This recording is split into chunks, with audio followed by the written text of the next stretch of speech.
रेशमा ने कहा, मैं तो एकदम भुलक्कड़ हो गई हूँ कि मुझे तो कुछ याद भी नहीं रहता।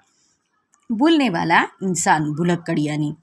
पर माँ, आपने मुझे तो कोई काम सौंपा ही नहीं, मैं क्या करूँ अब माँ, तुम ही बताओ।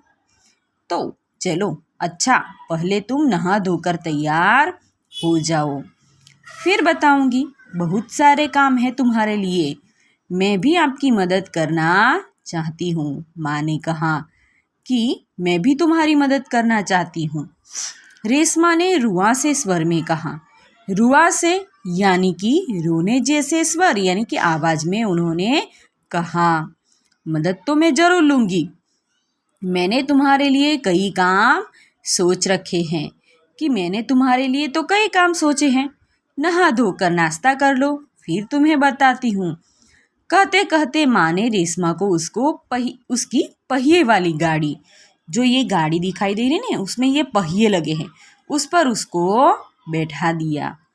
रेशमा ने अपनी पहिए वाली कुर्सी को धीरे धीरे धकेला यानी वह आगे ले गई, आगे बढ़ाने लगी और अपने दैनिक कार्यों में यानी कि दिन के जो रोज के कार्य होते हैं उसमें वह लग गई।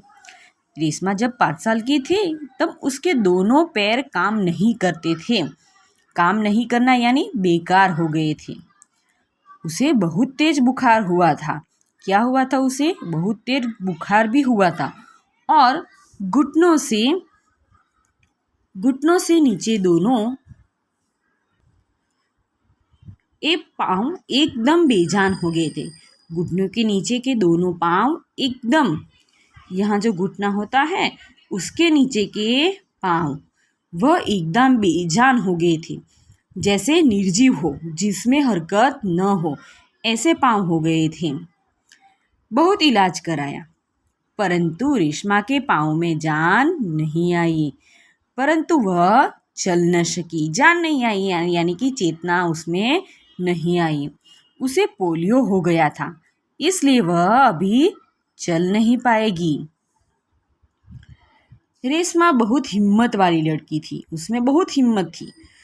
शुरू में उसे दूसरों की सहायता यानी कि मदद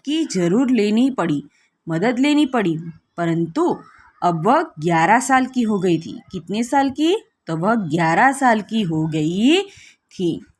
उसकी उम्र में वह अपने सारे काम खुद करती थी, स्वयं यानी वह खुद करती थी। वह अपने परिवार पर अपने काम के लिए निर्भर नहीं थी कि उनके परिवार के भरोसे वह नहीं रहना चाहती थी। उसके आधार पर नहीं रहना वह चाहती थी।